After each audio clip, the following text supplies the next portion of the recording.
बिस्मिल्लाहिर्रहमानिर्रहीम। अस्सलाम वालेकुम दोस्तों, मैं फ़हीम अब्बास आप सबको खुश आमदीद कहता हूँ न्यूज़ कैफ़े में, और उम्मीद करता हूँ कि आप सब खैरियत से हैं और आज के दिन का एक अच्छा सा आगाज़ भी कर चुके हैं।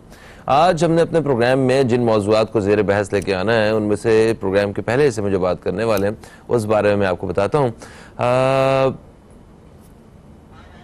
अक्सर औकात जब हम कहीं जा रहे होते हैं तो रास्ते में हम देखते हैं कि कोई एक ऐसा हादसा पेश आ गया है, किसी के साथ कोई एक्सीडेंट है या कोई एक लोगों की एक भीड़ इकट्ठी हुई हुई है, तो लोग तो फौरन इकट्ठे हो जाते हैं वहाँ पे किसी को देख के, किसी की मदद करने के लिए।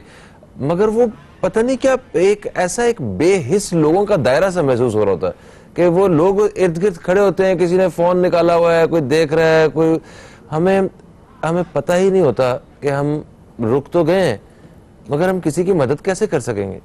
क्या हम सिर्फ खबर जानने के लिए रुके हैं कि आखिर यहाँ पे हुआ क्या है। आपने ये भी देखा होगा कि एक रोड के कहीं एक किनारे पे कहीं अगर गाड़ी या कोई बाइक या कोई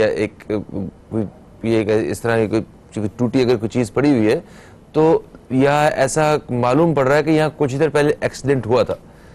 तो लोगों को पता है कि यहाँ पे एक्सीडेंट हुआ था या पानी गाड़ी गिर गई थी नीचे, वो रात में गिरी थी, या जो भी रेस्क्यू वालों ने आना था, काम करना था, वो हो चुका। मगर फिर भी हम लोग उस आहिस्ता करते हैं, गाड़ी या बाइक या पैदल रुकते हैं, वहाँ पे पूरा अपना जायजा लगाते हैं और फिर जाते हैं।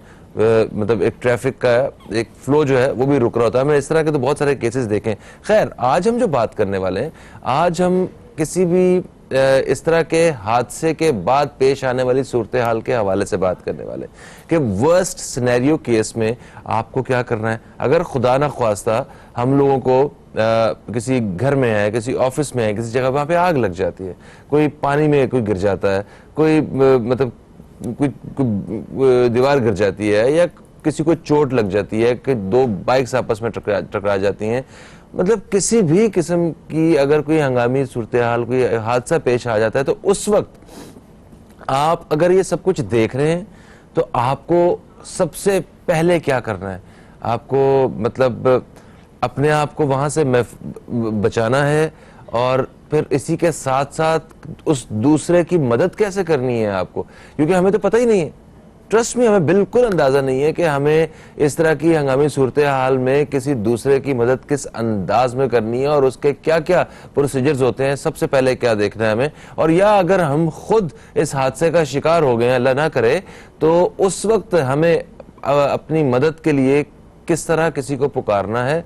और या मतलब बहुत सारी चीज़ें होती हैं ना कि अगर फर्ज करें कोई एक्सीडेंट हो गया, किसी का ब्लड निकल आया, तो आपने खुद उसको बचाने के लिए क्या लाया अमल अपनाना है। खुद आपके हाथ पे भी हो सकता है चोट लगी हो, आपके हाथ पे कट लगा हो, कोई वैसे जख्म हो कोई, और आप किसी का ब्लड निकल रहा है, आप उसको किस तरह पकड़ेंगे। हो सकता है उसको कोई बीमारी भी हो, आप उसकी वजह से आप किसी मसले में फंस जाएं। तो बहुत सारे इसके वो हिफाजती इकदाम होते हैं। आज हम इस हवाले से बात करेंगे। और सबसे ज़रूरी बात कि हमें खुद इस चीज़ का नहीं पता है कि हमें किसी को किस तरह रेस्क्यू करना है, किस तरह किसी की मदद करनी है, या इस तरह मुश्किल वक्त में किस तरह अपने आप को सेव करना है। जब हमें खुद नहीं पता तो हम अपने बच्चों की क्या तरबियत करेंगे। आपको पता है कि हमारे यहाँ बच्चों के जो स्कूल्स हैं, वहाँ पे बाहर सिक्योरिटी गार्ड खड़े होते हैं। आजकल हम बच्चों के वाक़यात सुनते हैं, वो एक KPK में एक अस्तगफिरुल्लाह एक इतना अजीबोगरीब किस्म का वाक़या है। वो एक बच्ची के साथ फिर से वो एक रेप का वाक़या हम सुनने को मिला है। मुझे तो बोला नहीं जा रहा है सुन के। तो खैर, इस तरह के जहाँ माहौल में हमने अपने बच्चों को क्या तरबियत देनी है, तो हमें तो कुछ अंदाज़ा ही नहीं है, कुछ पता ही नहीं है। तो आज हम इस हवाले से बात करने वाले हैं कि किस तरह हमने अपने आप को मदद के काबिल बनाना है और किस तरह दूसरे की मदद के काबिल बनाना है हमने अपने आप को। इस बारे में बात होगी। मेरे साथ एक समाजी कारकुन मौजूद हैं जो जिनका ताल्लुक Pakistan emergency response learning programme से है। जनाब अली रजा साहब हमारे साथ हैं, आपको खुश आमदीद कहते हैं। अस्सलाम वालेकुम जी, कैसे हैं? अस्सलाम वालेकुम, खैरियत से हैं आप? ठीक ठाक? मैं ठीक ठाक, आप खैरियत से? अल्हम्दुलिल्लाह, बिल्कुल से। अच्छा, पाकिस्तान में आपको लगता है कि हमारे यहाँ जो अवाम का ऐसे मौके पे काम करने का और किसी की मदद करने का वो जो एक नॉलेज है, वो दुनिया भर में या जो महज़्ज़ब मुआशरे हैं उनकी अवाम की तरह है? नहीं, हम तो ये भी नहीं जानते कि इमरजेंसीज क्या होती हैं। आप मुझे फायर ब्रिगेड का नंबर बताएं। नहीं, मुझे नहीं मालूम। जब हमें अपने इमरजेंसी कॉलिंग नंबर्स नहीं पता तो हम दूसरे की क्या अपनी ही मदद नहीं कर सकते। हाँ, मुझे लोगों को आज रेस्क्यू 1122 का नंबर पता है, ठीक है, मगर वो यहाँ पे नहीं है। हाँ, वो सिंध में नहीं है, पंजाब में बिल्कुल है, और पंजाब KPK में है, सिंध बलूचिस्तान में नहीं है। बहुत नॉमिनल सी। बहरहाल हमारे यहाँ sense of volunteerism, sense of civil services, civic sense हम में नहीं है। हमें शहरी जिम्मेदारियों का सेंस ही नहीं है, एहसास ही नहीं है कि एक शहरी क्या होता है और उसकी क्या जिम्मेदारियां होती हैं। जब हम शहरी होने का एहसास करेंगे तो हमें शहरी दिफा भी सिखाया जाएगा, जिसमें हम ये लोगों को जान बचाते हैं। अपनी जान बचाने के बाद, किसी की जान बचाने के लिए सबसे पहले अपने आप को सेफ करना ज़रूरी होता है। आपको अपने आप को सेफ करना होगा, आता होगा, तो आप किसी की मदद भी कर सकते हैं। तो ये जो आप हमारे माशरे में पहले स्कूल, कॉलेज, यूनिवर्सिटीज़ में स्काउटिंग होती थी, सिविल डिफेंस की एक्टिविटीज़ होती थी, ट्रेनिंग्स होती थी। कॉलेज लेवल पर नेशनल कैडेट कोर होता था, गर्ल्स गाइड होती थी। ये सारी एक्टिविटीज़ 1997 से बंद हो चुकी हैं पाकिस्तान में। I don't know why. इदारे सारे मौजूद हैं, सफ़ेद हाथी हैं, पैसे ले रहे, काम कर रहे हैं, साल में 2-4 हज़ार 5 हज़ार बच्चों की, लोगों की ट्रेनिंग कर देते हैं, बस। जबकि इनको लाखों की तादाद में काम करना चाहिए।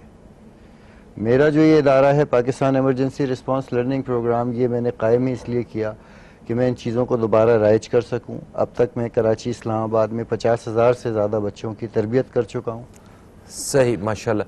अच्छा, मैं आपसे ये जानना चाह रहा था, पाकिस्तान, आपने कहा कि पाकिस्तान का वो पाकिस्तानी अवाम का वो जो किसी की मदद करने के हवाले से जो एक नॉलेज जो है, जो शऊर है, वो बड़ा कम है, वो ना होने के बराबर है। जी। तो इसमें बेहतरी कैसे आ सकती है? क्या हमें एजुकेशन, बच्चों की एजुकेशन का जो उनका सिलेबस वगैरह है, निसाब है, उसमें शामिल करनी पड़ेंगी चीज़ें, या कैसे होगा?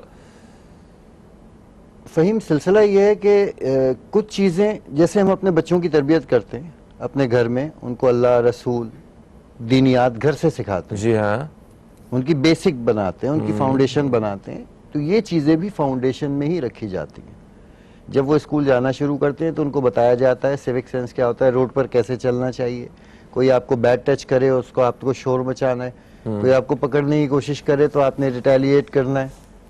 ये बिल्कुल छोटी उम्र से आप बच्चों को सिखाएंगे तो वो सारी जिंदगी उनके काम भी आएगा और दूसरों के भी काम आएगा। ठीक है, आप इसकी बेसिक जो है वो चीजें बता दें। मैट्रिक के बाद अगर आप किसी को ये सिखाने की कोशिश करेंगे एक पक्की उम्र में, बालिग होने के बाद, कि रोड पर कैसे चलना है, तो वो कहेगा मुझे चलना आता है। Isn't it? जबकि आप बच्चे को 4-5 साल 6 साल की उम्र में जब वो स्कूल जा रहा है, उस वक्त आप जब चीज़ें सिखाएंगे तो वो अडॉप्ट करेगा, ना सिर्फ अडॉप्ट करेगा, उस पर अमल करेगा। पहले रोड पे चलना सीखेगा, फिर इमरजेंसी सर्विसेज को समझेगा, इमरजेंसीज को समझेगा। हमें तो यही नहीं पता नेचुरल इमरजेंसी क्या होती है, कुदरती आफात क्या होती हैं, और इंसानी या सबताज क्या होता है। We can not differentiate. हमें ज़रूरत होती है फायर ब्रिगेड की, हम पुलिस को कॉल कर रहे होते हैं। हमें कुछ टाइम किलिंग नहीं हो रही होती है, हम 1122 को बेवकूफ़ बना रहे होते हैं। सही। अच्छा, हम स्टार्ट करते हैं ज़रा, वो जो बेसिक जो टिप्स हैं जो लोगों तक पहुंचनी चाहिए। ठीक है, तो हम सबसे पहले स्टार्ट करेंगे कि सपोज हम कहीं रास्ते में रोड एक्सीडेंट के हवाले से बताइएगा कि अगर रास्ते में कोई एक्सीडेंट हो जाए, देखते हैं हम लोग, या हमारा अपना एक्सीडेंट हो जाता है, तो हमें क्या इक़दाम उस वक्त अपनाने? देखिए, ये अपना जो एक्सीडेंट हो जाए तो फिर तो आप लोगों के रहमो करम पर हैं, जब आप खुद जख्मी पड़े। बट अगर कोई एक्सीडेंट हो गया है तो खुदा के लिए रुके नहीं। आप रुक के ट्रैफिक जैम कर रहे हैं, एम्बुलेंस आप वहां तक पहुंचने में दुश्वारी पैदा कर रहे हैं। एम्बुलेंस को कॉल करना, देखिए वहां पे अगर हुआ है, हाँ, तो आप रश ना लगाएं। सही है, ठीक है। सिर्फ वो रुके जिसको मदद करनी आती है। हाँ, सही है। मैं और आप रुक के ट्रैफिक जैम करेंगे, अगर कोई रेस्क्यूअर मेरे जैसा मौजूद है और वहां तक पहुंचना चाह रहा है, वो नहीं पहुंच सकेगा। लेट हिम कम, उसको आने दें। अगर आपको नहीं आता है तो आप वो काम ना करें, खुदा के लिए रास्ता साफ करें। हमारे अगर कुछ होता है, लोग सिर्फ तमाशा करते हैं, एक एक्सक्लूसिव वीडियो के लिए, एक वीडियो क्लिप के लिए लोग और किसी की जान को खतरे में डाल देते हैं। तो जब भी ऐसी कोई रोड पे एक्सीडेंट नजर आए, आपको कुछ नहीं आता, आप कम से कम वहां से गुजरें, आगे कहीं खड़े होकर एम्बुलेंस को कॉल कर दें। एट द स्पॉट खड़े होंगे तो आप ट्रैफिक जाम का सबब बनेंगे। ये बहुत बड़ी खिदमत है, ठीक है, अगर हमारी कौम समझ सके तो। ठीक है, अगर हम कॉल करना भी चाहते हैं, सिर्फ कॉल करना चाहते हैं हम एम्बुलेंस को, तो आगे आके 10 कदम आगे रुक आगे चले जाएं कि साइड पे गाड़ी लगा लें, जहाँ पे आप ट्रैफिक रुकने बिल्कुल की वजह ना बन सके, आप ट्रैफिक जैम का सबब ना बने। हमारे यहाँ अक्सरियत प्रॉब्लम यही है कि एक एक्सीडेंट होता है, एम्बुलेंस को वहां पहुंचने तक टाइम लग जाता है, ब्लीडिंग से बंदा मर जाता है या उसको सीवियर डैमेज हो जाता है। फिर लोग अपने तौर पे जख्मी को उठाने की कोशिश करते हैं, जबकि उनको नहीं पता कि how to handle the wounded. एक जख्मी को कैसे उठाना चाहिए, उसको कैसे हाथ लगाना चाहिए, हमें नहीं पता। एक आदमी पड़ा हुआ है तो उसको चेक करना चाहिए, उसका हाथ टूटा है, टांग टूटी है, बस लोग उसको अंधाधुंध उठा लेते हैं और उसकी एक आध हड्डी और तोड़ देते हैं। ये बहुत प्रैक्टिकल है। मैं चूंकि इमरजेंसी रिस्पांस पढ़ाता हूँ, सिखाता हूँ, road safety, fire safety, earthquake safety, emergency response, evacuation, ये हमारे वो 5 सब्जेक्ट्स हैं जो हम किसी भी स्कूल में जाके बच्चों को सिखाते हैं। सही, अच्छी बात है ये। हम क्लास 1 के बच्चों को ये सिखाते हैं कि आपको रोड पर चलने की तमीज चाहिए, आपको क्या जिम्मेदारी का मुजाहरा करना चाहिए, आंखें खुली और दिमाग हाजिर रखना चाहिए। सबसे पहले हम रोड पे चल रहे होते हैं, हम मोबाइल में होते हैं ये स्कूल्स वगैरह में, हम डेली बेसिस पे स्कूल्स में जाते हैं बच्चों। एक स्कूल हमारी निसाब का हिस्सा तो नहीं है ना? नहीं, निसाब का हिस्सा नहीं है। ये स्कूल वाले उनकी मेहरबानी कि वो इस तरह का मेहरबानी है, वो हमें मौका दे देते हैं, हम वहाँ जाके सिखा देते हैं। हम अवेलेबल है, स्कूल अवेलेबल नहीं है, उनकी मेहरबानी होती है। वो समझते हैं अगर इसका इदराक रखते हैं कि हाँ ये ज़रूरी चीज़ है, तो अपने बच्चों को ये तालीम दिलवा देते हैं, वरना नहीं दिलवाते। ये तो मेरा ख्याल है कि एजुकेशन का जो हमारा डिपार्टमेंट है उसको एक डायरेक्टरेट ऑफ सिविल डिफेंस का काम ही यही है, जो आज से 40 साल पहले मैं जब स्कूल में था, 35 साल पहले, उस वक्त ये स्कूलों में एक्टिविटीज़ होती थी, रेगुलर बेसिस पे होती थी। सिविल डिफेंस वाले आते थे, 1 महीने रोड सेफ्टी कराते थे, 1 महीने फायर सेफ्टी कराते थे, 1 महीने फर्स्ट एड कराते थे, पूरा साल एक्टिविटीज़ होती थी। न जाने क्यों बंद हो गई। अच्छा, हमने यहाँ पे ऐसे बहुत सारे वाकयात देखे हैं कि जहाँ पे कहीं ऐसा हादसा पेश आया कि आग लग गई और आग लगने की वजह से, दम घुटने की वजह से वो मतलब बहुत सारे लोगों की जान चली गई, या कोई ऐसा एक टैंकर वगैरह था, ऑयल टैंकर, वहाँ पे आप उसको बचाने के लिए गए हैं तो उसको आग लग गई, या फिर आपने मदद के फौरन बाद तेल इकट्ठे करने शुरू कर दिए और लाइन बना के खड़े हैं हम लोग, और तब वहाँ पे आग लग गई और बुरा हाल हो गया। तो इस तरह के हमें बहुत सारे वाकयात हम लोग अब देखने को मिलते हैं। तो अगर हमें इन सारी बुनियादी जो मालूमात का अंदाज़ा हो, अगर ये मालूमात हो हमारे पास, तो हम इस तरह के बहुत सारे हादसात से खुद भी बच सकते हैं और दूसरों को भी बचा सकते हैं। इसी हवाले से हम बातचीत का सिलसिला जारी रखेंगे। एक छोटा सा वक्फा है, वक्फे से वापस आते हैं तो मजीद बात करते हैं अली रजा साहब से। इसी हवाले से कहीं मत जाइए, अब तक देखते रहिए न्यूज़ कैफे, देखते रहिए।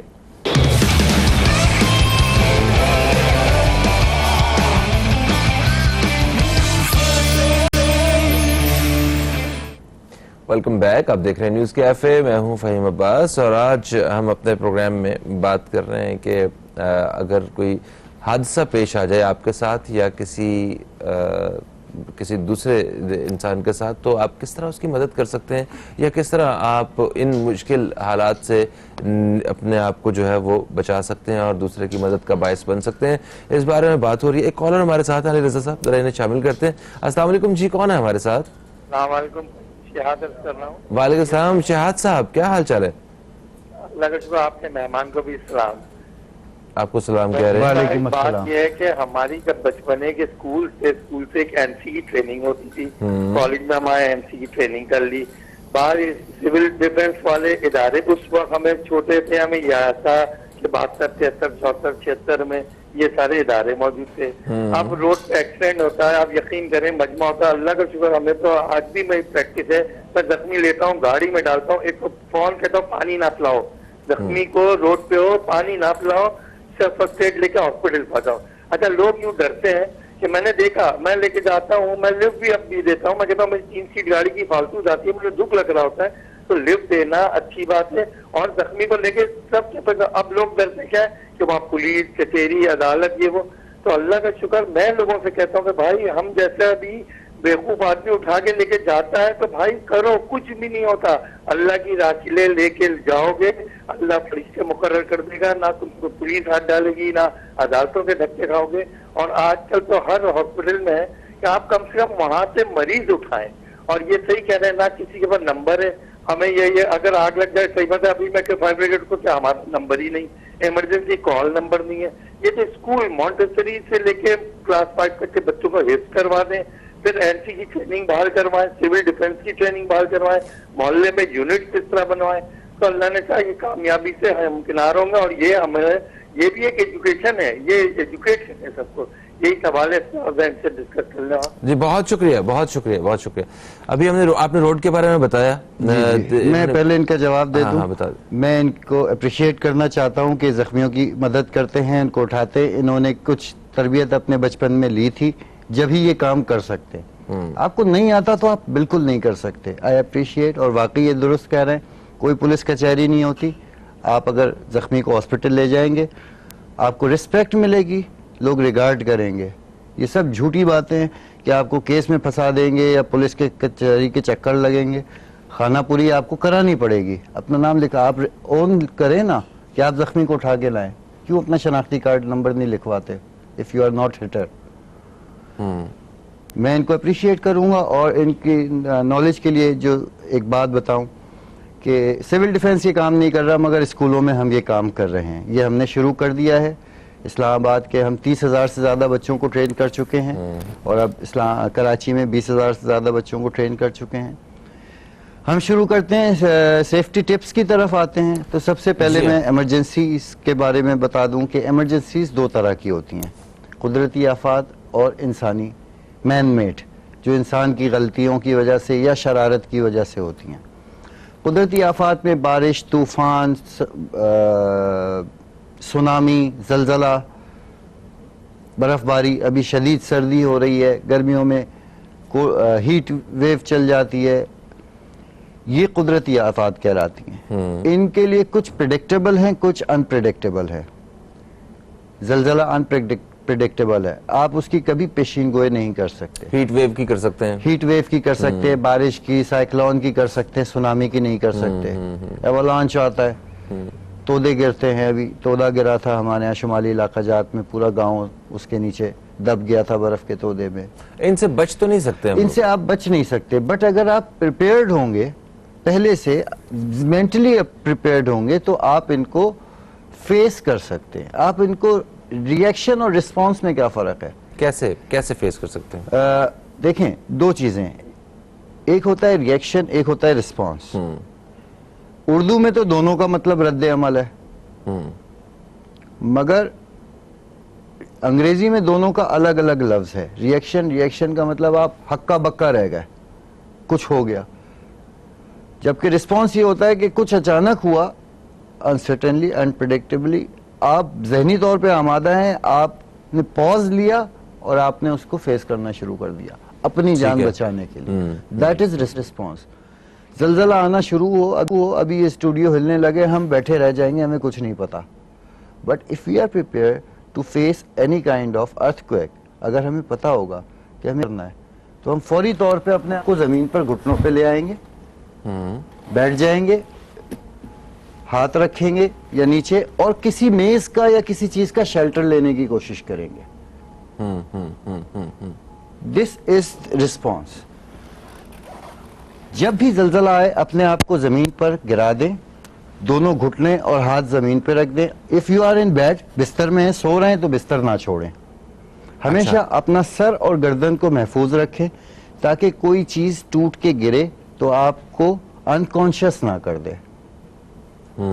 आप पूरी बॉडी को कवर नहीं कर सकते, कर सकते टेबल के नीचे घुस जाएं, कवर हो जाएंगे। But if you do not find any table और हाइडन, छुपने की कोई जगह ना हो, तो अपने हाथ को पंजा बनाएं और ऐसे अपनी गर्दन के पीछे रखें, ताकि कोई चीज टूट के गिरे तो आपकी गर्दन को, जो सबसे कमजोर हिस्सा है, नेक को हिट ना करे, सर को हिट ना करे। अपने आप को सबसे पहले बचाने की कोशिश करें। सही होगा। जलजले की जो ये प्रैक्टिस है, ये drop cover hold on international practice है। इसको DCH कहते हैं, drop cover hold on. Drop यानी अपने आप को जमीन पे गिरा दें, अपने आप को कवर करें और थाम के रखें, होल्ड ऑन, ताकि जिस वक्त शेकिंग हो रही हो तो आप भी उसके साथ कहीं स्लिप ना हो जाएं या गिर ना जाएं। सही। एक कॉलर हमारे साथ हैं, इन्हें हम शामिल करेंगे। अस्सलाम वालेकुम जी, कौन है हमारे साथ? अस्सलाम वालेकुम जी। वालेकुम सलाम जी, कौन है हमारे साथ? जी हाफिज अहमद हुसैन बात कर रहा हूं लाहौर बेदिया रोड से। जनाब, आपको खुशामदीद कहते हैं, क्या कहेंगे? जी आपका प्रोग्राम बहुत अच्छा है, आप बहुत बहुत अच्छी बातें कर रहे हैं। Thank मैं you. ज्यादा वक्त नहीं आपका लूंगा, सिर्फ यही कहूंगा ये हादसा के बारे में। अक्सर रोड पे एक्सीडेंट हो जाता है ना, तो लोग सिर्फ इस नीयत से खड़े होते हैं कि ये हमारा कोई जानने वाला तो नहीं, हमारा कोई रिश्तेदार हाँ, तो नहीं, हाँ। बस ये देख के वो लोग चल पड़ते हैं, आगे उसकी हेल्प नहीं करते। सिर्फ इंसानियत के मैं पैगाम ये देना चाह रहा हूँ कि अगर कोई रोड में एक्सीडेंट हो जाए तो बराए मेहरबानी कुछ ना कुछ उसके लिए हेल्प कीजिए। बस मैं ये कहना चाहता हूँ, बस जो आपके बस में हो बस। सही है, सही है, बहुत शुक्रिया। बाकी आप बहुत अच्छी बातें कर रहे हैं, अल्लाह पाक आपको जिताए। बहुत शुक्रिया। आपने अच्छी बात की कि ज्यादातर लोग जो हैं वो रुक के और स्लो होके अपने गाड़ी रोक के सड़क के बीच में या एक रश लगा के सिर्फ ये देख रहे होते हैं कि मेरे कोई जानने वाला तो नहीं है कहीं। सर, अगर मैं इसी जानने वाला नहीं है तो वो निकल जाता नहीं है। नहीं, इसी सिलसिले में अर्ज कर रहा हूँ कि अगर आपका जानने वाला भी है और आप कुछ नहीं कर सकते तो आप सिवाय शोर मचाने के कुछ नहीं करेंगे। हो सकता है आपके ही रुकने से ट्रैफिक जाम हो और आपका जानने वाला एक्सपायर हो जाए। सही। इस बिल्कुल पॉइंट सही। को मद्देनजर रखें, आप चीजें सीखें, सीखने को मना नहीं कर रहा, आप सीखें। फर्स्ट एड भी हो रहा है, हिलाल अहमर एक्टिव है, काम कर रही है, हमारे जैसे छोटे छोटे इदारे नहीं, हैं। आपने बड़ी बड़ी सही बात की है, आपकी बात को रद्द तो किया ही नहीं किसी ने भाईजान। हम कह रहे हैं कि वो उन्होंने बात सही की है कि असल में लोग रुकते हैं, उसकी वजह यही है, या तो उन्हें जो है ना वो चेक करना होता है कि क्या हो रहा है, कैसे हुआ, पूरा अपना तजिया पेश नहीं, करना नहीं, होता है, वो तो या उन्होंने कि मेरा कोई basic- जानने वाला नहीं है। हाँ, मगर हम इस चीज का एहसास नहीं रखते। फहीम, देखें, मैं एक रेस्क्यू वर्कर हूं, मैं उस पॉइंट ऑफ व्यू से बता रहा हूं कि एक आम आदमी वो सोच ही नहीं सकता कि यार मेरी वजह से शायद पीछे से एम्बुलेंस जाम हो जाती है। सही। अच्छा, फायर सेफ्टी के बारे में बताइए कुछ। सर, फायर सेफ्टी का सिलसिला ये है कि घर की आग अलग होती है, क्लासिफिकेशंस होती हैं, 6 किस्म की आग होती है, ABCDEFG, और क्लासिफिकेशन है। सॉलिड फायर अलग होती है, लिक्विड फायर अलग होती है, गैसेस फायर अलग होती है। जनरली आग से बचने के लिए जो हमें अपने घर में जिन आग, मैं थोड़ी सी इसलिए बता रहा हूँ कि लोगों को समझ आए। मैं चाहता हूं कि आप बाकायदा रोज आगे बताएं यहाँ पे, मगर बात ये किसी भी लम्हे भी कॉल आ जाएगी कि भाई आपके पास 3 मिनट बाकी रह गए, तो उस वक्त मैं क्या बताऊंगा लोगों को, मुझे ये बताइए। सर, मैं नीम हकीम वाला काम नहीं करना चाहता कि किसी को नुकसान पहुंच जाए, इसलिए मैं आपको बता रहा हूँ। अच्छा। आग 3 अज्जा से मिलकर बनती है, हीट, हवा ऑक्सीजन और फ्यूल। ये एक ट्रायंगल होता है, इसे हम हीट फायर ट्रायंगल कहते हैं। हीट गर्मी हिद्दत, हवा ऑक्सीजन और तीसरी चीज फ्यूल। कोई भी चीज जो आग पकड़ ले, लकड़ी, गत्ता, कागज, पेट्रोल, XYZ, कोई भी चीज जो फ्यूल का काम दे सके, ये 3 चीजें यकजा होती हैं तो आग लग जाती है, शोला भड़क उठता है।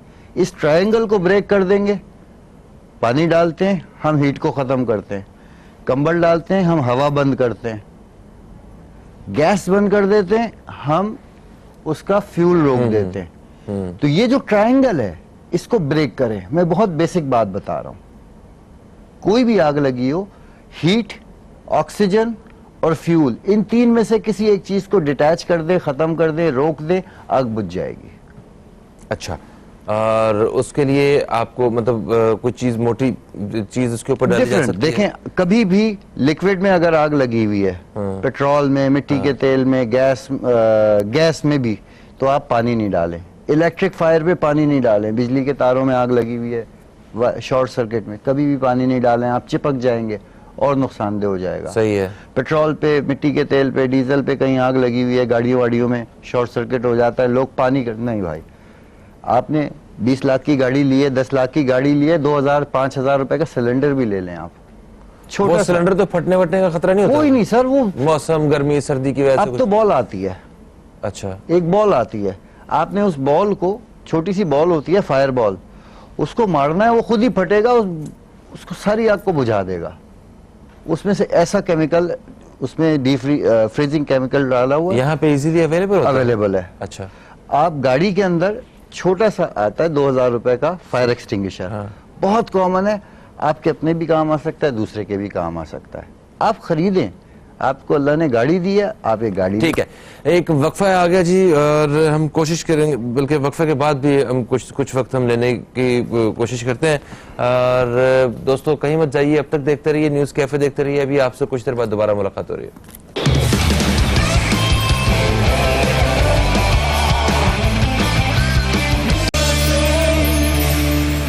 बैक, आप देख रहे हैं न्यूज़ कैफे, मैं हूं फहीम अब्बास, और आज प्रोग्राम में हम बात कर रहे हैं इमरजेंसी रिस्पांस के हवाले से। और मेरे साथ स्टूडियो में मौजूद हैं अली रज़ा, जो कि एक समाजी कारकुन है और जिनका ताल्लुक है Pakistan emergency response learning programme से। वक्फे से पहले हमने फायर सेफ्टी के हवाले से और रोड सेफ्टी के हवाले से कुछ मालूमात हासिल की। अभी एक कॉलर हमारे साथ हैं, इन्हें शामिल करते हैं और उसके बाद अली रज़ा साहब फिर हम दोबारा आएंगे अपने उसी मौजू के ऊपर। अस्सलाम वालेकुम जी, कौन है हमारे साथ? जी अस्सलाम वालेकुम जी, मेरा नाम इमरान महमूद है और मैं शेखुपुरा से बात कर रहा हूँ। वालेकुम सलाम इमरान साहब, आपको खुशामदीद कहते हैं, क्या कहेंगे? जी आपका बहुत शुक्रिया। एक तो बहुत खूबसूरत बातें हो रही थी, अली रज़ा साहब ने बड़ी अहम बातें की बहुत हल्के फुल्के अंदाज में। यहाँ पर हम कुछ अरसे से ये जो बच्चों पर जिनसी तशद्दुद इस हवाले से कुछ काम कर रहे हैं, तो वो चीजें जो हमारे सामने आती हैं वो मैं शेयर करना चाह रहा था। सर जी, एक तो सबसे पहली बात ये है कि ये मसला इसकी संगीनी उससे ज्यादा है जितनी हम आमतौर पर समझते हैं। मतलब आप देखें, इसके साथ जो कल्चरल हमारे जो टैबूज हैं वो मुंसलिक होते हैं। मतलब समझा जाता है कि ये इज्जत के साथ एसोसिएट मामला है, और वालिदैन जो है इस मामले को देखते हुए उल्टा बच्चे पर जो है वो प्रेशर बिल्ड करते हैं। फिर हमने ये भी देखा कि इसमें बच्चे को भी बात कर कसूरवार समझा जाता है। आप जितने ये केसेस होते हैं उसको अगर आप डाटा देखेंगे तो आपको ये चीज सामने आएगी कि ज्यादातर इसमें वो लोग इन्वॉल्व होते हैं जो बच्चे के और बच्चे के खानदान के जानने वाले होते हैं। बहुत कम केसेस ऐसे होते हैं कि बाहर से कोई अजनबी फर्द आए और आगे बच्चे के साथ इस तरह की हरकत करे। फिर हमने ये भी देखा कि इसमें 5 से 15 साल के बच्चे जो हैं वो ज्यादा जिनसी तशद्दुद का शिकार होते हैं। फिर हमने इसमें ये भी देखा कि आमतौर पर इस तरह के अफराद को ये बहाना एक वो दिया जाता है कि ये लोग ज़हनी मरीज होते हैं। ये कतन भी ज़हनी मरीज नहीं होते, जिंदगी के दूसरे मामला बड़े अच्छे एफिशिएंट तरीके से ये वो अंजाम दे रहे होते हैं। सही सही सही सही सही जी, इसमें जो बहुत अहम चीजें हैं वो ये है कि बच्चे को ये समझाना जरूरी है कि ये जो तशद्दुद है उसके कुछ जो है ना जो इंडिकेटर्स हैं, ये बच्चे को बताना जो बहुत जरूरी है कि कोई ऐसा काम जिससे बच्चे को खौफ महसूस हो, बच्चे को शर्म आए या बच्चे को तकलीफ हो, तो और वो को दूसरा फर्द जो है वो उसको दानिस्ता कर रहा हो, तो ये तशद्दुद कहलाता है। सही, ठीक है, ठीक है, आपने बड़े अहम नुक्तों पर रोशनी डाली है। हम इस हवाले से ज़रूर बात करेंगे। Thank you so much Imran साहब, आपने कॉल किया। अच्छा, हम डेफिनेटली ये बहुत ही एक अहम टॉपिक है जिसके ऊपर हमें बात करनी है, और मैं चाहता हूँ कि इससे बात करने से पहले आप फायर सेफ्टी के हवाले से बता रहे थे, उसको जरा मुकम्मल करते हैं। जी, मैं उसको कंप्लीट करूं। फायर के लिए हमने बताया कि फायर ट्रायंगल होता है, हीट, ऑक्सीजन और फ्यूल। इन 3 में से किसी एक चीज को ब्रेक कर दें, हटा दें, खत्म कर दें।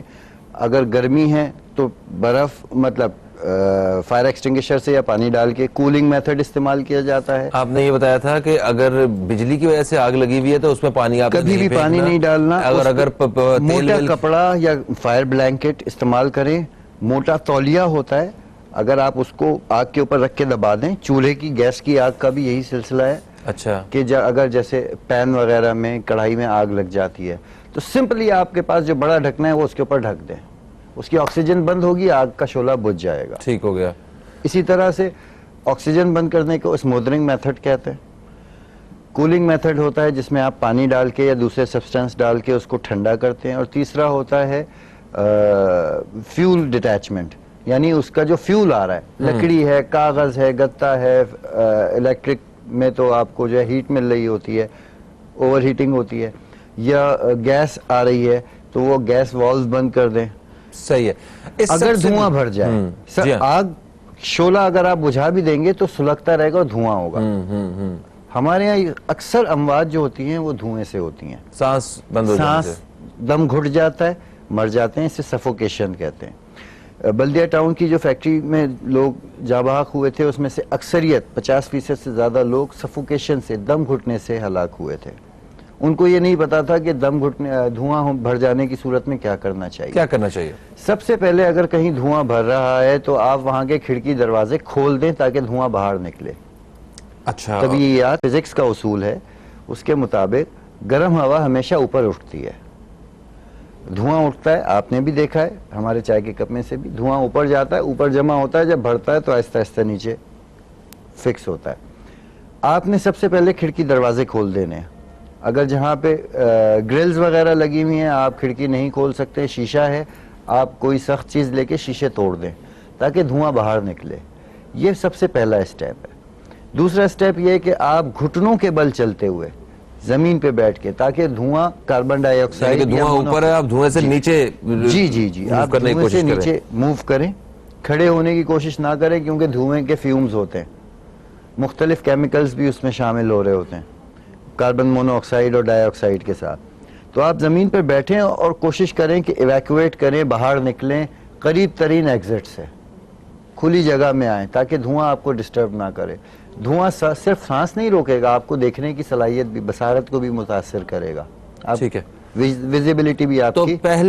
पहले मतलब अपने आप को सेव करें, कुछ पहले अपने आप को सेव करें। धुआं निकलने आग का लगने की सूरत में सोचे नहीं, फौरन शोर मचाएं, आग आग, फायर, बचाओ बचाओ, ताकि दूसरों तक इत्तला पहुंचे और वो ट्रैप होने के बजाय आपकी और अपनी मदद कर सके। ठीक है, यानी कि धुआं जो है वो धुआं से नीचे आप मूव करने की कोशिश करें, खिड़कियां दरवाजे जो भी खोल सकते हैं तो खोल दें, तोड़ सकते हैं तो तोड़ दें, ताकि वो धुआं जो है वो बाहर निकले और लोगों को आप पता अपने चले और साथ कोई साथ जो है आपकी वो मदद कर दूसरों को भी सके। बचा सकें, किसी की हेल्प कर सकें।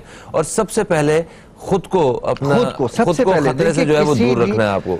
किसी भी रेस्क्यू का सबसे पहला बुनियादी उसूल ये है कि मैं अपने आप को महफूज रखूंगा तो मैं आपकी मदद कर सकूंगा। सही। आते हैं जी अभी अगले नुक्ते की तरफ, जिसपे पॉइंट पे जिसपे उन्होंने बात की है इमरान साहब ने।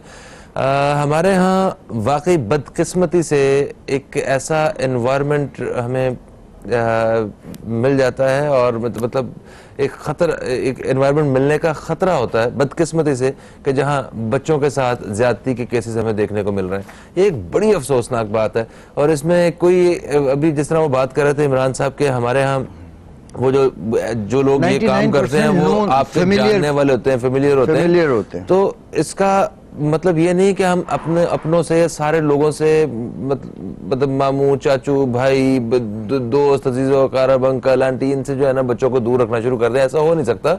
तो हम बच्चों को जो बेसिक ट्रेनिंग है वो देने की जरूरत है। अच्छा, हम एक जो बैरियर है ना वो भी हमारे यहाँ पेरेंट्स के बीच में होता है, बच्चों की और पेरेंट्स के बीच में, कि बच्चे जो है वो पेरेंट्स को कुछ बता नहीं पाते और पेरेंट्स भी ऐसी कोई बात जो है बच्चों को सिखा नहीं पाते। मगर इस वक्त क्योंकि इस तरह के केसेस बहुत ज्यादा हमें देखने को मिल रहे हैं, तो अब जरा बताइए कि तरबियत में पेरेंट्स को बच्चों के लिए क्या चीज शामिल करनी है? आज का दौर काफी डिफरेंट है। अगर आप खुद कुछ नहीं सिखाते हैं तो बच्चा टीवी पर और इंटरनेट पे चीजें सीख रहा है, देख रहा है, तो आप उसका तजस्सुस नहीं मिटा सकते। आप उस तजस्सुस को ख़त्म करने की कोशिश करें, उसको रिजॉल्व करें।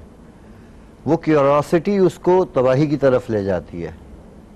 कोई डायरेक्ट किसी के साथ रेप नहीं कर देता है, वो पहले उसको मोलेस्टेशन करता है, उसको राज़ी करता है प्यार मोहब्बत से। कैंडी देगा, चॉकलेट देगा, आइसक्रीम खिलाएगा, चाट खिलाएगा, मैं तुम्हें सामने वाली मार्केट तक ले जाऊंगा। हम अपने बच्चों को खुद टाइम दें, हम अपने बच्चों को खुद फैसिलिटेट करें। हमारी हैसियत कम है, हम रोज़ चॉकलेट नहीं दिला सकते, महीने में एक दफ़ा दिला दें ताकि कोई दूसरा उसको मैनिपुलेट ना कर दे बच्चे को, चॉकलेट दिखा के, आइसक्रीम दिखा के। हम अपने बच्चों से खुद बात करें, हम अपने बच्चों को खुद समझाएं बिठा के क्या गुड टच है, क्या बैड टच है। क्या है वैसे गुड टच, बैड टच? वैसे देखें, जिस्म के कुछ पार्ट्स हैं, ठीक है, मेल और फीमेल्स के, कुछ कॉमन है, कुछ अनकॉमन है। जो अनकॉमन है वो मेल फीमेल का डिफरेंट है, और जो कॉमन है वो दोनों का सेम है, कि बॉटम, फ्रंट और बैक दोनों को बैड टच कहलाता है। टीचर पिटाई करने के लिए बट पे हाथ मार सकता है, हिप्स पे हाथ मार सकता है, बट अगर वो मारने के बजाय उसको मतलब रब कर रहा है तो उस पे उस बच्चे को चीखना चाहिए। अच्छा, हम बच्चे अपने को क्या हमें देखें, ये तो पता ही है सबको, हमें सिर्फ ये बताइए बच्चे को बता देखें, हाँ, बच्चे को क्या बताना है हमने? बच्चे को यही बताना है कि बेटा this is a bad way. आप खुद अपने बच्चे को हाथ लगा के बताएं कि बेटा अगर कोई आपको ऐसे हाथ लगाए तो ये अच्छा तरीका नहीं है, दिस इज बैड टच। कोई जैसे मजबूती से ग्रिप कर लेता है, हाँ। This is bad touch. इसी तरह कुछ सॉफ्ट टच भी बैड टच होता तो ऐसी सूरत हाल में बच्चों को हमें क्या बताना है कि वो शोर मचाएं? है। शोर मचाएं। अच्छा, शोर मचाएं इमीडिएट। आप अपने बच्चों को चीखना सिखाएं। अगर वो खामोश रह गए तो उनके अंदर खौफ बैठ जाएगा, ना वो आपको बता सकेंगे ना दुनिया को बता सकेंगे। और इस खौफ का जो है वो मोलेस्टेटर, वो जो आदमी है वो इस खौफ का फायदा उठाता है। जो भी बच्चे को अब्यूज कर रहा है वो सिर्फ पहले प्यार मोहब्बत से और फिर खौफ से। ठीक है। अच्छा, मुझे शॉर्टली एक चीज बताइएगा कि अगर वो लोग जो इस वक्त आपको देख रहे हैं, जिनका किसी स्कूल से कोई ताल्लुक है या वो चाहते हैं कि वो अपने स्कूल वगैरह में इस तरह का एक प्रोग्राम जो है रखें, सेशन रखें, तो उसके लिए वो आपको राब्ता करने के लिए? जी, वो हमारा राब्ता हमारी वेबसाइट है www.perlp, Pakistan emergency response learning programme का मुखफ़फ़ है PERLP, PERLP, इस पर कांटेक्ट किया जाए आपसे? perlp.pk। हाँ, हाँ। ये हमारी वेबसाइट है, इस पे हमसे राब्ता करें। फेसबुक पे PERLP सर्च करें, महफूज पाकिस्तान हमारी प्रोडक्ट है, वो देखें और हमसे राब्ता करें। हम हाजिर हैं सिखाने के लिए। परसों हमारा एक इवेंट हो रहा है, 20 स्कूल के बच्चों को हम स्पोर्ट्स गाला करा रहे हैं, उसके बाद उनकी ट्रेनिंग भी करवाएंगे असगर अली शाह स्टेडियम में इंशाल्लाह। जबरदस्त, thank you so much Ali साहब, आप तशरीफ लाए। इंशाल्लाह फिर दोबारा किसी प्रोग्राम में आपसे नशिस्त रहेगी। और बच्चों के हवाले से बच्चों के साथ एक ऐसा इन्वायरमेंट रखें, बच्चों के साथ एक ऐसा रिलेशन रखें कि वो आपके साथ शेयर करें, आपके साथ आपको बताएं कि ये ऐसा हो रहा है। हम एक दोस्ती वाला माहौल रखें, ना कि बच्चे डर के मारे आपसे कोई बात शेयर ही ना करें। और रोड सेफ्टी के हवाले से आप किसी की मदद करते हैं तो बिल्कुल मदद करने के लिए अपने आप को तैयार रखें। कोई आपको नुकसान नहीं होगा, बल्कि लोग आपको अप्रिशिएट ही करेंगे, अल्लाह ताला भी खुश होगा। और हॉस्पिटल्स वगैरह में भी कोई पुलिस और कचहरी के केसेस नहीं बनते हैं। और खास तौर पे हमें तो बदकिस्मती से ऐसे लोगों का सामना करना पड़ता है कि अगर कोई हादसा होता है तो वहां से जिस बेचारे का हादसा होता है उसका वॉलेट, उसका मोबाइल, उसका सारी चीजें गायब हो जाती हैं। लोग कुछ इस किस्म के लोग भी होते हैं। तो खैर, आप अगर वहां पे मौजूद हैं किसी की मदद करने के लिए तो आप पूरी जिम्मेदारी के साथ उसकी जान बचाइए और फर्स्ट लाइफ सपोर्ट उसे आपकी तरफ से मिलनी चाहिए। हमें उसके लिए अपने आप को तैयार रखने की जरूरत है। एक वक्फे के बाद दोबारा प्रोग्राम में हाजिर होंगे और एक अलग मौजूद पे बात करेंगे। कहीं मत जाइए, अब तक देखते रहिए। प्रोग्राम के इस हिस्से में हम एक अलग मौजूद पे बात करेंगे। वो मौजूद है क्रिकेट के हवाले से, क्योंकि अभी आइंदा कुछ दिनों बाद पाकिस्तानी कौम को क्रिकेट के हवाले से एक भरपूर किस्म के इंटरटेनिंग मैचेस हैं वो देखने को मिलेंगे। 24 से 27 के बीच में बांग्लादेश मुकाबला पाकिस्तान T20 मैचेस होने वाले और इन मैचेस के लिए आज बुध के रोज आज रात 10 बजे लाहौर एयरपोर्ट पे बांग्लादेश क्रिकेट टीम जो है वो खसूसी तैयारी से वो लैंड करेगी। और ये इन बांग्लादेश टीम का पाकिस्तान कोई तकरीबन मेरा ख्याल है तकरीबन 10 साल बाद ये दौरा है और इस दौरे के हवाले से हम बात करेंगे। पाकिस्तानी टीम में बहुत सारे चेंजेस देखने को मिले, कुछ लोग तनकीद कर रहे हैं, कुछ लोग अप्रिशिएट कर रहे हैं। ये मैचेस कितने कांटेदार मुकाबले होंगे, क्या होगा, इस बारे में बात करेंगे। मेरे साथ मौजूद हैं बासित शौकत साहब, आपको खुश आमदीद कहते हैं। अस्सलाम वालेकुम, कैसे हैं आप? वालेकुम अस्सलाम, अल्हम्दुलिल्लाह, अल्लाह का करम बेहतरीन। जबरदस्त। मुझे बताइएगा बांग्लादेश का दौरा है पाकिस्तान, उम्मीदें कैसी हैं? उम्मीदें बहुत अच्छी हैं। सबसे पहले अब तक के व्यूअर्स को, देखने वालों को दोबारा बहुत मुबारक हो कि एक और इंटरनेशनल टीम तकरीबन 10 से 12 साल के अरसे के बाद पाकिस्तान आ रही है। अभी श्रीलंका की टीम आई थी, अभी बांग्लादेश की टीम आ रही है, जिससे पाकिस्तान का इमेज और बेहतर होगा। लोग पाकिस्तान को पहले भी रिकॉग्नाइज करते थे, अब दोबारा पीस कंट्री दोबारा रिवाइव हो रही है और इंटरनेशनल क्रिकेट हमारे पास आ रही है। इससे बेहतर और क्या चीज़ हो सकती है? ठीक है, सिलेक्शन पे अभी बात करेंगे, लेकिन शुरू में पॉजिटिव नोट पे कि एक अच्छी खुशखबरी है, बांग्लादेश की टीम आ रही है 24 से 27, 3 T20 है। ये सीरीज असल में 3 हिस्सों में डिवाइड है। अभी ये टीम आ रही है 24 से 27, 3 T20 है, फिर आई थिंक 5 फरवरी को दोबारा आएगी, एक टेस्ट होगा, देन अगेन अप्रैल में आएगी 3rd to 5th अप्रैल में आएगी, जिसमें 1 वनडे और 1 टेस्ट और खेला जाएगा। तो 3 हिस्सों में इसको डिवाइड किया गया है। सही। अच्छा, बांग्लादेश की क्रिकेट टीम के हवाले से ये कुछ खबरें आ रही थी कि बांग्लादेश बोर्ड जो है वो अपनी टीम भेजना नहीं चाह रहा पाकिस्तान, उन्हें कुछ गैर महफूज जगह लग रही है। तो इस वक्त भी जो उनके सिक्योरिटी वगैरह के बारे में जो खबरें मिल रही हैं उसमें उनको बहुत ज्यादा सिक्योरिटी दी जा रही है। तो वो इतना क्यों डरे हुए हैं पाकिस्तान से? बात डरे हुए की नहीं है, हो सकता है एक और जो कंट्री है वो उनको फोर्स करिए कि पाकिस्तान में ना जाओ, पाकिस्तान में क्रिकेट का इमेज दोबारा बहाल ना हो। पाकिस्तान में भारत ही हो सकता है, ये कंट्री जी हो सकता है, बिल्कुल वही हो सकता है। पाकिस्तान में क्रिकेट की रौनकें बहाल ना हो, जबकि इस वक्त देखा जाए तो सबसे जो इस वक्त सेफेस्ट कंट्री है वो पाकिस्तान है, क्योंकि पाकिस्तान में जितनी सिक्योरिटी दी जा रही है वो मेरे ख्याल है किसी मुल्क में किसी टीम को नहीं दी जाती, क्योंकि पाकिस्तानी और ज्यादा कॉशियस है। और श्रीलंकन की टीम ने, आपने सुना होगा, उनके कोच ने, उनके कैप्टन ने बहुत तारीफ की है कि जिस तरह सिक्योरिटी थी, जिस तरह का माहौल था, जिस तरह का एटमॉस्फेयर था, जिस तरह हमारा ख्याल रखा गया है, हमें इससे पहले इतना अच्छा पाकिस्तान में नहीं देखा है कि पाकिस्तान में इतना ख्याल रखा जाता है। तो कोई प्रॉब्लम नहीं है, दूसरे मुल्कों की भी टीमें आए, पाकिस्तान में खेलें, पाकिस्तान सेफ कंट्री है। बिल्कुल सही।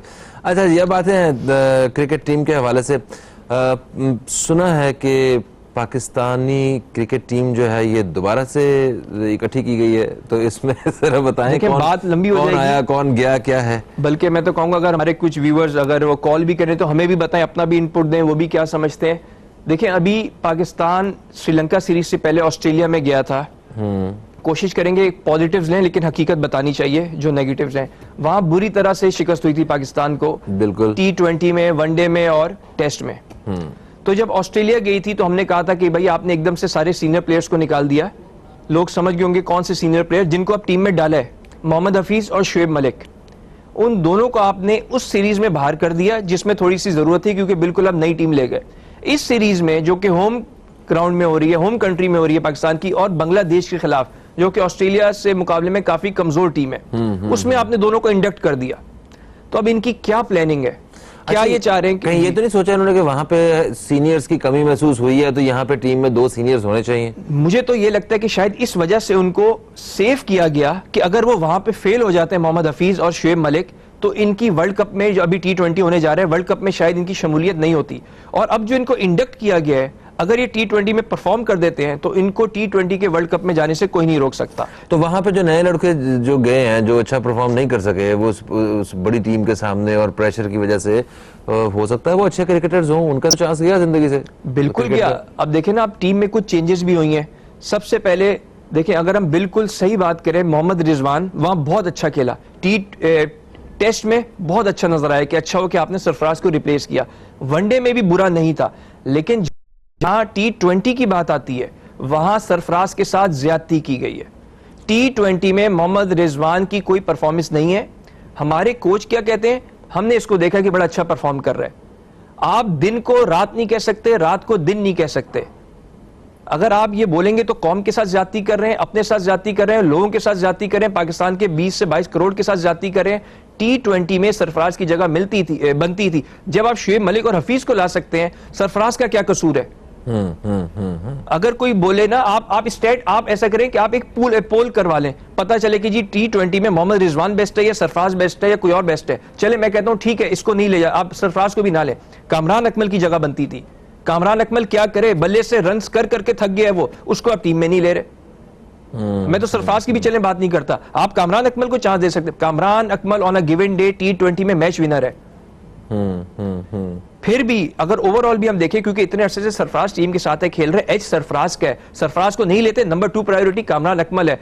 उसके बाद डोमेस्टिक में रन्स बहुत अच्छे हैं उनके, जितने भी इवेंट्स होते हैं वो कामरान अकमल की परफॉर्मेंस अच्छी रही है। इवन PSL वगैरह में भी जब वो कामरान अकमल कर रहे हैं, अच्छी परफॉर्मेंस रही है। देखिए, और वो कहते हैं जी एज हो गई। T20 तो 20 ओवर का खेल है, उसमें तो आप 35 से 37 साल का लड़का आराम से खेल सकता है। आपने परफॉर्मेंस लेनी है, आपने काम निकलवाना है। जब हफीज और ये आ सकते हैं, शुएब मलिक 35 से 37 साल में, उसका क्या कसूर है? आप उसको भी फिर उसी क्राइटेरिया में लेकर आओ। अच्छा, हफीज और शुएब मलिक, इनको किस परफॉर्मेंस की बेस पे भी लिया गया? ये अच्छा परफॉर्म कर रहे थे अभी? देखिए, पता नहीं कि ऑन द फील्ड परफॉर्म अच्छा कर रहे थे, ऑफ द फील्ड अच्छा कर रहे थे। शुएब मलिक ने अभी बांग्लादेश प्रीमियर लीग जो हो रही है, वहां कोई डाउट नहीं, आउटस्टैंडिंग परफॉर्मेंस दी है उसने। ठीक है, ओके, बिल्कुल उसने परफॉर्मेंस दी है। और देखा जाए तो शायद शुएब मलिक को चांस दिया जा सकता था, लेकिन मोहम्मद हफीज की कोई परफॉर्मेंस नहीं थी। मे बी उसको एज अ सीनियर प्लेयर और उसको क्योंकि ज्यादा उसका क्या कहते हैं तजुर्बा था, एक्सपीरियंस था, तो शायद इन्होंने कहा कि अब काम आ जाएगा बांग्लादेश के खिलाफ, ये भी 50 कर देगा या 70 कर देगा T20 में, टीम के साथ रह जाएगा, वर्ल्ड कप में चला जाएगा, तो शायद ये बात हो। वरना शुएब मलिक की परफॉर्मेंस बुरी नहीं है बांग्लादेश प्रीमियर लीग में। लेकिन चले इन दोनों से हटके हम बात करते हैं अपने फास्ट बॉलर हारिस रऊफ की। Okay. इन दोनों पे तो Yes. बात होती रहेगी, सालों साल से हो रही है, आते हैं टीम से जाते हैं, आते हैं होते हैं। हमारा जो टैलेंट मिले हारिस रऊफ, हारिस रऊफ जिन्होंने अपना अभी ऑस्ट्रेलियन वो जो बिग बैश होती है, League, Big Bash BBL, League, जी जी जी हाँ, उसमें हैट्रिक किया। उसमें लाइमलाइट में आया। लेकिन इसके पीछे एक पूरी स्टोरी है। आज से 2 साल पहले इस लड़के को कोई नहीं जानता था। Okay. ये पाकिस्तान की डोमेस्टिक क्रिकेट नहीं खेलता था। लाहौर कलंदर्स जो कि मशहूर है हारने की वजह से PSL में, उसकी जितनी तारीफ की जाए कम है। लोग कहते हैं लाहौर कलंदर की दरियाफ्त है ये। अच्छा, आतिफ okay. राना, समीन राना, आकिब जावेद। हम कहते हैं जी लाहौर कलंदर तैयारियां तो बड़ी करती है, PSL में नहीं आते, लेकिन उसने जो हमें प्लेयर्स दिए हैं, आप देखें आज से 2 साल पहले 2017 में ये टेप बॉल क्रिकेट खेलता था, रावलपिंडी वगैरह में 200 रुपए लेके मैच खेलता था। इन्होंने ट्रायल्स किए, लाहौर कलंदर ने टैलेंट हंट प्रोग्राम, वहां समीन राना और आतिफ राना, आकिब जावेद ने इसको देखा, इसको लेकर आए, इसकी पूरी ग्रूमिंग की। ये पिछले 2 साल से इसको लाहौर में भेज रहे हैं लीग क्रिकेट के लिए। ऐसे नहीं इसको मेलबर्न स्टार्स में लिया। फिर इन्होंने मेलबर्न स्टार्स की मैनेजमेंट को बोला कि यार इस लड़के को चांस दो। आतिफ राना जो इनके ओनर है या डायरेक्टर हैं, समीन राना, इनकी इनपुट थी, इन्होंने उनके पीछे लगे रहे ऑस्ट्रेलिया से, यार इसको चांस दो। उन्होंने कहा नहीं, वो तो डेल स्टेन शायद इंजर्ड हो गया, 2-3 मैचों के लिए अवेलेबल नहीं था, तो मेलबर्न स्टार्स ने इसको खिलाया। और फिर इस लड़के की किस्मत सबसे बड़ी, अल्लाह का करम, फिर इसकी मेहनत और फिर उनका कोचेस की मेहनत। आकिब जावेद जो इसके पीछे लगा रहा, इसकी वजह से इसने वहां हैट्रिक भी की बिग बैश लीग में। और जब तक ये पाकिस्तान नहीं आया तभी तो नेशनल ड्यूटी की वजह से टीम में वापस आ गया। टॉप विकेट टेकर भी था, पहले या दूसरे नंबर में था। इतनी आउटस्टैंडिंग परफॉर्मेंस है। डेल स्टेन कहने पे मजबूर हो गया कि यार आउटस्टैंडिंग बॉलर है। LB मॉर्कल बोलने में मजबूर हो गया कि यार मैं हैरान हूं कि इतना अच्छा बॉलर पाकिस्तान के पास आ गया। पाकिस्तान में कहां से इतना टैलेंट आता है? जो लड़का डोमेस्टिक क्रिकेट नहीं खेलता था, टेप बॉल खेलता था, वो लाहौर कलंदर्स की दरियाफ्त है। वरना तो आप देखें कितना टैलेंट जाया हो रहा है। ये हमारे पाकिस्तान ना अंडर 19 से आया, ना अंडर 23 से आया, ना डोमेस्टिक क्रिकेट से आया, ये तो डायरेक्ट टैलेंट हंट प्रोग्राम से आया। तो जितनी तारीफ की जाए वो कम है लाहौर कलंदर्स वालों की। ठीक है, तो बॉलिंग के शोबे में एक तो आप कह रहे हैं कि हारिस रऊफ है हमारे पास, और इनके साथ और कौन कौन से खिलाड़ी हमारे साथ मौजूद हैं जो जिन पे हमें बड़ा भरोसा करना चाहिए कि यस बॉलिंग का डिपार्टमेंट इन लोगों के पास है और ये देख लेंगे, संभाल काफी लेंगे। यंग लॉट को इन्होंने लिए। आमिर और वहाब रियाज को ड्रॉप कर दिया। मे बी उनको सजा दी गई है जो इन्होंने टेस्ट क्रिकेट से रिटायरमेंट ली है, क्योंकि देखिए nobody bigger than the game. ये शायद समझ रहे थे कि अब हम T20 खेलेंगे, ठीक है लीग्स तो मिल रही हैं। मैं समझता हूं कि अच्छा डिसीजन है, थोड़ा सा अच्छा डिसीजन है कि उनको आपने साइडलाइन कर दिया कि आपके बगैर क्रिकेट खत्म नहीं होगी। आपको क्रिकेट की जरूरत है, क्रिकेट को आपकी जरूरत नहीं है। आइंदा दौर में भी एक मिसाल जो है वो सेट होगी, वो सेट होगी। तो इन्होंने काफी अच्छे यंग प्लेयर्स लिए हैं। अभी एक हमारे पास हमारे legendary leg spinner Abdul Qadir के बेटे को दोबारा लिया, उस्मान कादिर को। होपफुली कि उनको चांस भी दिया जाए। ऑस्ट्रेलिया के खिलाफ ले गए लेकिन खिलाया नहीं, तो जरा देख ले, क्योंकि वो भी आउट ऑफ द वे आए हैं। परफॉर्मेंस उनकी इतनी नहीं है, लेकिन ऑस्ट्रेलिया में उनको तजुर्बा था, वहां ले गए लेकिन खिलाया नहीं। तो लेग स्पिन में शादाब खान है, उस्मान कादिर है। बॉलिंग डिपार्टमेंट हमारी बड़ी अच्छी है, जैसे अभी बात हो रही है, हारिस रऊफ है हमारे पास है, एक और तेज बॉलर है मोहम्मद हसनैन हमारे पास है, मूसा खान हमारे पास है। तो इन्होंने मोहम्मद काफी हसनैन की तो अच्छी परफॉर्मेंस रही है, अच्छी परफॉर्मेंस रही है, लेकिन उसको भी ऑस्ट्रेलिया में शायद चांस नहीं दिया, T20 में शायद खिलाया।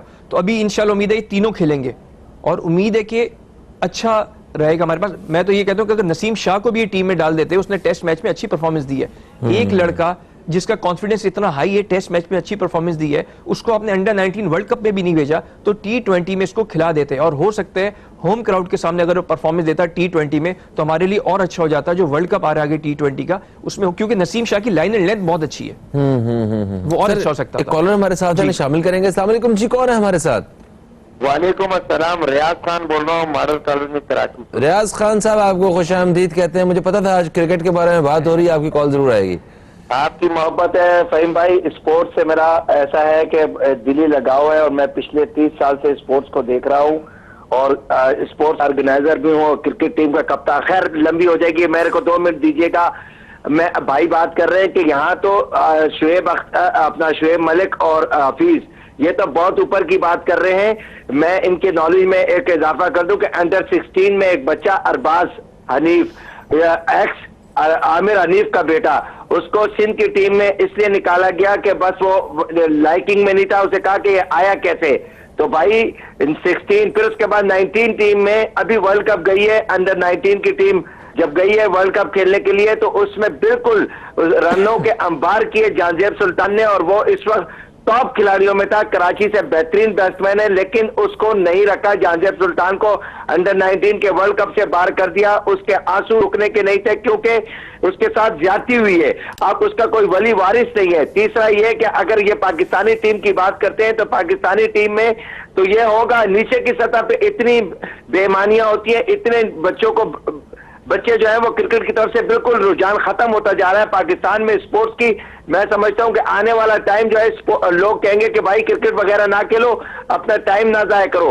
पाकिस्तान की टीम में अगर शुएब मलिक को और हफीज को लेके आए, ऑस्ट्रेलिया में इसलिए नहीं लेके गए कि वहां उन्हें पता था इंग्लिश विकेटें, तेज विकेटें, इन्होंने टक टक टक आउट हो जाना है। अब ये भाई की बात बिल्कुल सही है, बांग्लादेश के खिलाफ परफॉर्मेंस करेंगे और आने वाले वर्ल्ड कप में स्क्वाड पक्का हो जाएगा। इसमें यही चलता रहेगा, मैं और आप बोलते रहेंगे, लेकिन होगा वही जो ये ऊपर वाले चाहेंगे। लेकिन वो उस वक्त से डरे जब अल्लाह ताला के पास जवाब देना है। मैं आपके चैनल के तौर से एक और फास्ट बॉलर है, मैं आपको गारंटी से कहता हूं, वो शक्कर का बच्चा है, शक्कर के गांव में रहता है, लेकिन उसकी स्पीड कराची किंग से खेला, वो उसे चांस नहीं मिला। वो शुएब अख्तर 150 करेगा, 150 करेगा अगर आप उसको चांस दें। नेशनल बैंक से फर्स्ट क्लास प्लेयर है, लेकिन उसको आप मुश्ताक कलोड़ों को चांस नहीं देते।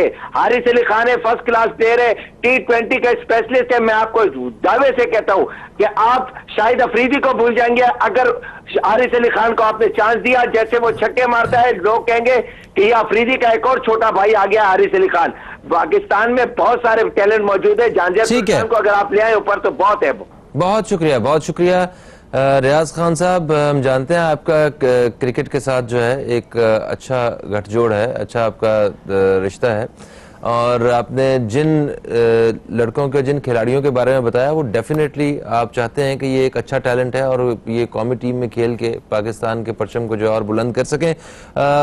आपकी आवाज़ जो है वो हमारे इस प्रोग्राम के तवस्सुत से वो बाकी लोगों तक भी पहुंच गई है, और हम जो हमें सुन रहे हैं हम उनसे भी रिक्वेस्ट करते हैं कि ये जिन लोगों के नाम लिए हैं आपने, जिसमें आपने मुश्ताक कुल्होड़ का नाम लिया, जहांजेब सुल्तान का नाम लिया और एक नाम हारिस अली खान आपने इनका नाम लिया, आप जितने भी मतलब जो सिलेक्टर्स वगैरह हैं वो देखें इन्हें, इन लड़कों को, और मेरिट को जो है तरजीह दें। और हमारी नेक तमन्ना जो है वो हमारी टीम के लिए है और वो अच्छे खिलाड़ियों के साथ है। हम नहीं चाहते कि जो अच्छा खेलता है वो उस बेचारे को जगह ना मिले या किसी के साथ नाइंसाफी हो। खैर जनाब, बॉलिंग के डिपार्टमेंट पे हमने बात की और अब जरा बैटिंग के डिपार्टमेंट में बात कर रहे हैं। ये कह रहे हैं कि एक 16 साल का बच्चा है जो बहुत अच्छा खेलता है हमारे साथ, तो मेरा ख्याल 32 से 34 साल का एक बैट्समैन, उसे जिंदगी में पहली दफा चांस मिला है अभी पीछे, जिसने अच्छा परफॉर्म किया। इफ्तिखार अहमद, जी हाँ, इफ्तिखार अहमद ने भी अच्छा परफॉर्म किया T20 में, वो भी टीम के साथ है। और अभी एक नया ओपनर भी हमने लिया है, एहसान अली, जो कि होपफुली T20 में डेब्यू करने जा रहे हैं इंशाल्लाह बाबर आजम के साथ। एहसान अली अच्छी दरियाफ्त है, वो PSL में कोयटा की नुमाइंदगी करता है और उसने काफी स्कोर किया, डोमेस्टिक में भी स्कोर किया, तो शुक्र है कि इन्होंने डोमेस्टिक में जो स्कोर किया उसको भी टीम में लिए और एक अच्छी इंडक्शन है उसकी। इसके अलावा इमाद बट है हमारा एक और ऑलराउंडर, उसको भी टीम में लिए। इमाद बट भी उम्मीद है कि डेब्यू करेगा T20 में, वो भी एक अच्छी दरियाफ्त है। तो कुछ अच्छी चीजें भी हुई हैं, लेकिन साथ में कुछ लोगों से, खिलाड़ियों से ज्यादती भी हुई है। हम जैसे आबिद अली की बात कर रहे हैं, आबिद अली के बारे में बोल के थक गए। उस बेचारे को वनडे खिलाया, वनडे के बाद फिर टीम से बाहर वर्ल्ड कप में नहीं ले गए, क्यों? इमामुल हक और दूसरे खिलाड़ियों को एडजस्ट करना था। फिर अल्लाह का नाम लेके टेस्ट क्रिकेट में खिलाया, तो शुक्र है उसने 2 सेंचुरियां कर दी। दुनिया का बेहतरीन बैट्समैन, पाकिस्तान में उसने रिकॉर्ड कर दिया। आबिद अली की बात कर रहे हैं। हाँ, तो उसको फिर अब T20 में नहीं खिलाया। देखें, बाबर आजम क्या पावर हिटर है? नहीं है, करेक्ट बैट्समैन है। करेक्ट बैट्समैन आज T20 का नंबर 1 बैट्समैन है। आपको टाइमिंग चाहिए, आपको गैप चाहिए। आबिद अली में पूरी वो क्वालिटी है। आप उसको 2 T20 में ट्राई करके या 3 T20 जो हो रहे हैं आप ट्राई करते, पता चल जाता है उसमें T20 की कितनी काबिलियत है। फिर आप क्यों, उसने रन क्यों है? जब रन, इमरान खान साहब क्या कहते हैं, हमारे वजीर आजम जो पाकिस्तान के वर्ल्ड कप जितवाए, कि जब प्लेयर अपनी पीक पे हो, परफॉर्म कर रहा, उसको खिला दो, इससे पहले कि उसकी फॉर्म खराब हो जाए। अब ये जब आबिद अली परफॉर्म कर रहा है, उसको आप खिला देते हैं इसमें T20 में, हो सकता है इस वजह से नहीं खिलाया कि वो परफॉर्म कर देगा, T20 में भी आ जाएगा, क्योंकि वनडे में उसकी जगह पक्की, टेस्ट में उसकी जगह पक्की। अब यहाँ पे फिर इनके जो दोस्त अहबाब हैं, जो हमारे चीफ सिलेक्टर, कोच वगैरह के, वो कहाँ पे एडजस्ट होते? इस बेचारे को नहीं खिलाया, बहुत बड़ी ज्यादती है। आबिद अली को जरूर चांस दिया जा सकता था, ट्राई आउट किया जा सकता था। फील्डिंग के शोबे में कैसे हैं हम लोग? जो हमेशा से फील्डिंग के शोबे में हम जरा कमजोर ही रहे हैं, इस दफा मतलब लास्ट सीरीज में और अभी आइंदा कुछ फर्क सामने आता है? फील्डिंग तो देखें, फील्डिंग में लैप्सेस तो रहते हैं, पाकिस्तान हमेशा से अच्छी फील्डिंग साइड नहीं रही है, लेकिन कुछ यंग प्लेयर से ये है कि फील्डिंग ओवरऑल देखा जाए तो सही है, बेहतर है, बुरी नहीं है, ओवरऑल बेहतर है। सिर्फ हमें यह है कि बैटिंग में थोड़ी प्रॉब्लम हो रही है। ऑस्ट्रेलिया में बुरी तरह से हम हारे, उससे पहले श्रीलंका में यहाँ T20 हरा के चला गया, ऑस्ट्रेलिया ने ऑस्ट्रेलिया में हमें हरा दिया, और अब लोग कह रहे हैं कि ये तो बड़ा इजी है, बांग्लादेश से जीत जाएंगे, लेकिन मेरा ख्याल है बिल्कुल भी नहीं। जिस तरह बांग्लादेश प्रीमियर लीग में बंगाली बैट्समैन खेले हैं, उनका कॉन्फिडेंस बहुत बिल्ड हुआ होगा और पाकिस्तान को बहुत टफ टाइम देंगे। देखा जाए तो ये सीरीज 50-50 है, पाकिस्तान को भी इतना एज नहीं है क्योंकि पाकिस्तान का कॉन्फिडेंस डाउन होगा। पाकिस्तान, सरफराज हमारा साबका कप्तान, फिर बोलूंगा उसकी बिल्कुल टीम में जगह बनती थी, ज्यादती की गई है, लेकिन हमारे कहने से क्या होता है, हमारी पूरी पाकिस्तान में एक बंदा है जो चीफ सिलेक्टर है, एक बंदा है जो कोच है, उसी को रोल दिए जा रहे हैं। जब इतनी ज्यादा वो क्या कहते हैं आपस में होगी, हमारी फेवरिज्म होगी कि एक साहब को उठा के नो वे से चीफ सिलेक्टर, कोच और फलाना बना दिए, सारे इख्तियारात दे दिए, कोई बोलने वाला नहीं है। आबिद अली के बारे में बोलते थे तो हम सरफराज के बारे में जितना बोले, इन्हें कुछ नहीं होगा, इन्होंने तो वही टीम खिलानी है जो इनको ऊपर से ऑर्डर है और जो इनके दोस्त अहबाब है।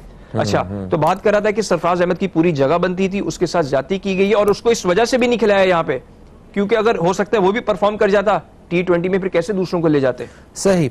अच्छा, मुझे बताएं कि होम ग्राउंड का हमें कितना एज मिलने वाला है यहाँ पे? बहुत एज मिलने वाला है इंशाल्लाह, और मैं बल्कि जितने देखने वाले हैं सबसे बोलूंगा भी कि आप तीनों T20 में जाएं और इंशाल्लाह हाउसफुल क्राउड हो, ताकि लगे दुनिया को भी कि पाकिस्तान एक पीस फेवर कंट्री है, पाकिस्तान में बहुत ज्यादा जुनून है क्रिकेट का।